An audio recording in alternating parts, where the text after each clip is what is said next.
General, let's talk about countries taking on their own autonomy. You are on African soil, not for the first time, but this would be a good moment to ask about one of the countries that has taken its own autonomy, and that's Burkina Faso. Your remarks recently at the Senate seem to suggest that he's diverting, that's General Traore, is diverting its 4 billion gold reserves to sustain his military rule rather than for public welfare. These remarks sparked widespread condemnation across the continent. What did you mean by that statement? Let me speak to Burkina Faso's sovereignty. They maintain their sovereignty. They make the decisions how they use their resources. They make their decisions who their resources go to for military support. That's their sovereign right.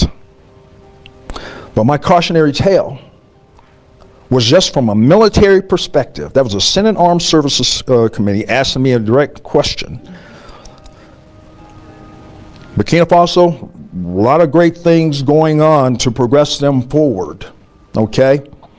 But then when you look at the military part of it, knowing that that's the epicenter of global terrorism, it was my time to illuminate that this is probably their weakest point, and there needs to be sufficient resources going towards for the whole fight of terrorism in that country, period.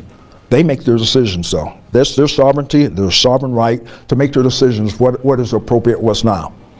But I wanted to illuminate that it's going in the wrong direction now. ISIS is getting stronger. JNIM is getting stronger. Al-Qaeda in the lands of the Maghreb is getting stronger in that country. And do you think it's getting stronger after General Traore took over? It has. Just look at the numbers of attacks. It really has, since 2022. I've been tracking this since I took command. So, no ill will towards him, but the decisions is their own. They're looking for other ways to be able to, they're still on warfighting footing. It's just going to take more resources. So you stand by that statement? Because there's been pressure on you to walk those statements back. That's my statement. That's my assessment. And what would America, perhaps AFRICOM, be prepared to do? Would you be considering an ouster like we saw with Muammar Gaddafi in Libya? Because there's still many Africans who are yet to recover from that.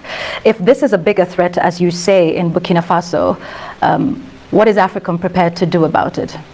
We do indications and warnings. There's a number of activities that we do, and we'll just go ahead and mention building institutional capacity. There's not going to be U.S. boots on the ground. Very, very small for exchange of ideas and training, exercises.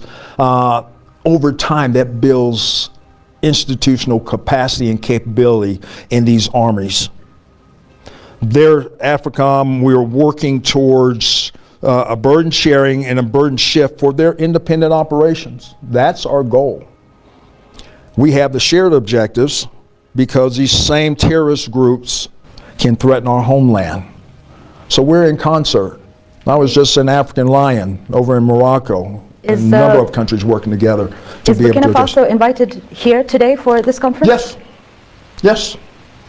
They were invited to African Lion in Morocco. Yeah. Yes. Yeah. Like I said, we're moving forward.